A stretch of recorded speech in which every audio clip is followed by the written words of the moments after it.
சாமி, வணக்கம் சாமி. நான் தாயத்து கேட்டு நீங்கள் அனுப்பிச்சி எனக்கு 4 நாள் கழிச்சு தான் எனக்கு வந்தது. ஆனால் வந்த உடனே அது எனக்கு கையில் கிடச்ச உடனே ஒரு அதிசயம். நீங்கள் சொன்னீங்க, விநாயக பெருமான் கோயிலுக்கு போய் அதை வச்சு உங்கள் பேரில் வந்து அர்ச்சனை பண்ணி பூஜை பண்ணி கொண்டு வாங்க அப்படின்னு நீங்கள் சொன்னீங்க. நானும் விநாயகர் கோயில் எங்கிட்டு இருக்குன்னு தேடி தேடி பார்த்துட்டு கிட்டத்தட்ட 2 ஹவர் கழித்து ஒரு விநாயகர் கோயிலுடைய அர்ச்சகரே வந்துட்டு தானாக வந்தார். என்ன சாமி தேடிட்டு இருக்கீங்கன்னு கேட்டார். நான் சொன்னேன், இது மாதிரி வந்து ஒரு குருஜிக்கிட்ட இருந்து ஒரு ஒரு விஷயத்த வாங்கினேன். அதை கையில் கிடச்சதுலேருந்து எனக்கு விநாயகர் கோயிலும் கிடைக்கல, ஒன்றும் கிடைக்கல அப்படின்னா. நான் விநாயகர் கோயிலுடைய அர்ச்சகர் தான், நான் உங்களுக்கு என்ன பண்ணணும் அப்படின்னு என் கூடயே வாங்க அப்படின்னாரு. அவரும் பைக்கில் வந்தார், நானும் பைக்கில் போனேன். போயிட்டு ஒரு விநாயகர் கோயிலில் என்ன நடந்தது தெரியல, 10 நிமிஷத்தில் வேலை முடிச்சுட்டு அனுப்புகிறேன் அப்படின்னு சொன்னவர் 1 ஹவர் வரைக்கும் பகவானுக்கு வந்துட்டு அபிஷேகம் நடக்குது. தேன் அபிஷேகம், பால் அபிஷேகம், நெய் அபிஷேகம், விபூதி அபிஷேகம், சந்தன அபிஷேகம், தேன் அபிஷேகம், இப்படி பல அபிஷேகங்கள் நடந்து இந்த நீங்கள் கொடுத்த அந்த வஸ்துவை வந்துட்டு அவருடைய பாதத்தில் இது பண்ணாங்க. அப்புறம் கழுத்தில் போட்டாங்க.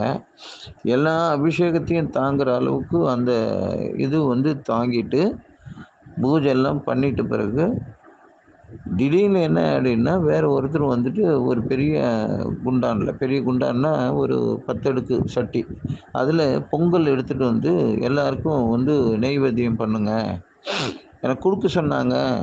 அங்கே ஒருத்தர் நிற்கிறாரு, அவர்கிட்ட கொண்டு போய் கொடுங்க, எல்லாருக்கும் அவர் பரிமாறுவார் அப்படின்னு சொல்லி, யார் சொன்னதுன்னு தெரியல. திடீர்னு அவர் வந்து, ஐயா நீங்கள் சஃபாரி போட்டுட்ருக்கீங்களே, உங்ககிட்ட இதை கொடுக்க சொன்னாங்க அப்படின்னு. யாருங்க கொடுக்க சொன்னாங்க அப்படின்னு கேட்டதுக்கு தெரியல. அவர் பாட்டு கொடுத்துட்டு அந்த இது இருக்கு இல்லையா, அதை வச்சு கொடுப்பாங்க இல்லையா, பொங்கல் வச்சு, அது என்ன குடுவை மாதிரியே இருக்குது, அதெல்லாம் கொடுத்துட்டு அவர் பாட்டு போயிட்டார். அப்புறமா அந்த கோயில் தர்மகத்தை ஒரு பாய், விநாயகர் கோயிலுடைய தர்மகத்தை ஒரு பாய், அவர் சொல்லார், ஐயா நீங்களே கொடுங்க, உங்கள் கையால் கொடுங்கன்னு. இல்லைங்க, நான் வந்து எதுவுமே ஸ்பெண்ட் பண்ணல, நான் அர்ச்சனை பண்ணுறதுக்காக தான் வந்தேன் அப்படின்னு.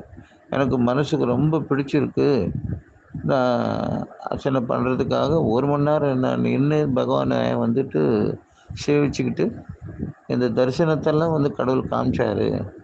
ஆனால் இது கையில் வந்த ராசியாக என்னமோ தெரியல, உண்மையிலே அப்படி தான், அதுதான் நான் நினச்சிக்கிட்டு இருக்கேன். விநாயகர் கோயில் வந்து வீதி வீதியாக தேடிக்கிட்டு இருக்கேன், கிடைக்கவே இல்லை. அது என்னன்னு தெரியல சாமி, திடீர்னு கையில் கிடச்ச எனக்கு காலம்பரை தான் கிடச்சிது. கிடச்ச உடனே எங்கே போய் நம்ம எதுக்கு கேட்குறது? சாமிஜி நீங்கள் சொன்னீங்க அது மாதிரி விநாயகர் கோயிலில் போய் உங்கள் பேருக்கு அர்ச்சனை பண்ணிவிட்டு எங்கள் கழுத்துலேயோ வந்துட்டு இடுப்புலையோ இதுலேயோ மாட்டிக்கோங்க அப்படின்னு சொன்னீங்க. ஆனால் இப்படி ஒரு அதிசயம் எனக்கு நடந்திருக்கு, இது கையில் கிடச்ச உடனே ஒரு பெரிய அற்புதம் நடந்திருக்கு அப்படின்னு நினைக்கும்போது உடம்பெல்லாம் புல்லரிக்குது. இதை உங்களுக்கு நான் சாட்சி மாதிரி சொல்லணுன்றதுக்காக தான் இப்போ வாய்ஸ் ரெக்கார்ட் பண்ணி அனுப்புகிறேன் சாமி. ஆனால் இது கையில் கிடைக்கும் போதே இப்படி ஒரு அதிசயம் நடக்குது. கையிலையோ இடுப்புலையோ கழுத்துலையோ நம்ம மாட்டிக்கிட்டோம்னு வச்சுக்கோங்களேன், அற்புதமான காரியங்கள் எல்லாம் நடக்கும்ன்ற ஒரு நம்பிக்கைக்காக தான். நம்பிக்கை எனக்கு துளிர் விட்டுருக்கு, நம்பிக்கைக்காக இல்லை, துளிர் விட்டுருக்கு. பட் எல்லாமே ஜெயமாக நடக்கும் அப்படின்ட்டு எனக்கு ரொம்ப நம்பிக்கை இருக்குது. இது மூலமாக நான் உங்களுக்கு வந்து சொல்லணும்னு தோணிச்சு சாமி, அதனால் நான் சொல்லியிருக்கேன். ரொம்ப நன்றி சாமி.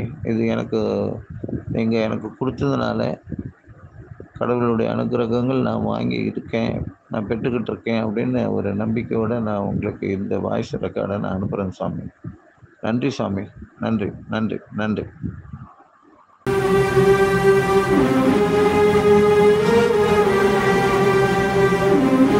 48 நாள் பூஜையில் வைத்து உருவேற்றப்பட்ட 5000 ரூபாய் மதிப்புள்ள சர்வலோக வசிய தாயத்து வெறும் 999 ரூபாய்க்கு கிடைக்கும். இந்த தாயத்து வேணும்னா ஸ்கிரீன்ல தெரிகிற நம்பருக்கு உடனே கால் பண்ணுங்க.